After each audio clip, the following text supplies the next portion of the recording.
Vladimir Komarov kosmosa qalxanda bir şeyi dəqiq bilirdi. Bu uçuşdan sağ qayıtmayacaq. Buna baxmayaraq geri çəkilmədi. Çünki geri çəkilsəydi, yerinə Yuri Gagarin uçacaqdı. Sovet rəhbərliyi texniki nasazlıqları bilə-bilə Soyuz 1-i havaya qaldırdı. Kosmosda sistemlər sıradan çıxdı. Komarov kömək istədi. Yerə qaydanda isə paraşütü açılmadı. Bu qəza deyildi. Bu planlaşdırılmış ölüm idi. Həm Amerika, həm də Rusiya kosmosa səfər edən ilk ölkə olmaq üçün soyuqqanlı mübarizə aparırdılar. Sovet kosmonavtı Vladimir Mikhailovich Komarov kosmosa uçuş zamanı ölən ilk insan kimi tarixə düşüb. Komarov, Rusiyanın Amerikaya qarşı kosmik yarışda aparıcı figurlarından biri idi. Vladimir Komarov 1964-cü ildə Voskot 1 missiyasına qoşuldu və 2 dəfə kosmosa uçan ilk Sovet kosmonavtı oldu. İkinci Dünya müharibəsi başa çatdıqdan sonra dünya iki qütüblü sistemə ayrıldı. Soyuq müharibə dövründə Amerikanın rəqibi olan SSR-i düşmənini təəccübləndirəcək bir addım atmağa hazırlaşırdı. Sovetlərin məqsədi kosmosa getmək idi. Pilot olmaqdan başqa bir şey düşünməyən və ömrünün qalan hissəsini aviasiyaya həsr etmək istəyən Komarov bu məqsədlə sınaqdan keçiriləcək 3000 pilot namizəddən biri idi.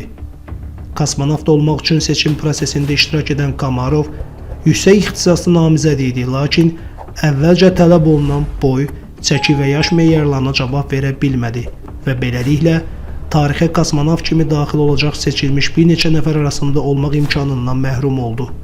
Lakin sonradan seçilmiş namizədlərdən biri sağlamlıq problemləri səbəbindən əməliyyat olunduqda Komarov üçün kosmonavt olmağın yolu açıldı. Komarov 1967-ci ildə 40 yaşına çatdıqdan bir ay sonra Soyuz 1 kosmik gəmisində dünya orbitində 24 saatlıq tək başına sınaq uçuşu həyata keçirib. Bu, Komarovun ilk kosmik uçuşu olmayıb. O 1964-cü ildə Voskot 1 missiyasını uğurla tamamlayıb və buna görə də Soyuz 1-in test uçuşu üçün əsas namizəd seçilib. Əvvəlcə hər şey qaydasında gedirdi. Lakin Komarov 16 orbit dövrəsini tamamladıqdan sonra yerə qayıdarkən paraşüt sistemində problem yaranıb. Paraşütün açılmaması nəticəsində Komarovun kapsulu yerə çırpılaraq partlayıb və kosmosda həyata keçirilən bir uçuşda həyatını itirən ilk insan kimi tarixə düşüb. Komarovun son anlarında etdiyi danışıqların səs yazıları isə inanılmaz detalları ortaya qoyur. Komarovu daşıyan Soyuz 1 gəmisinin günəş panellərinin ikisi orbitə yerləşdikdən sonra tam açılmayıb. Bu da onun naviqasiya avadanlığının istifadəsinə mane olub. Komarov kosmik gəmisini günəşə yönəltməli idi. Lakin dəfələrlə etdiyi manevrlara baxmayaraq bunu bacarmayıb.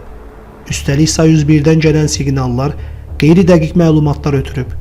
Ancaq bir anda kosmik gəmi ilə yer arasındakı rabitə əlaqəsi tamamilə kəsilib.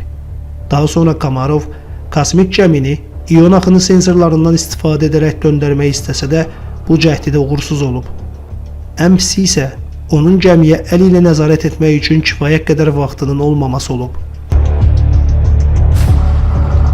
Yer atmosferinə daxil olmağı bacaran Komarov əyləc paraşütünün açılmadığını görüb.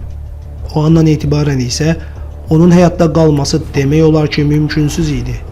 Soyuz 1 nəzarətsiz şəkildə inanılmaz sürətlə yerə doğru hərəkət edirdi. Bu vəziyyətdə Komarovun gəmidən sağ çıxması qeyri-mümkün idi. Maraqlıdır ki, Komarovun Sovet kosmik proqramının yüksək vəzifəli şəxslərindən biri olan Aleksey Kosygin ilə etdiyi son söhbət Amerikanın Türkiyədə yerləşən dinləmə mərkəzi tərəfindən qeydə alınıb.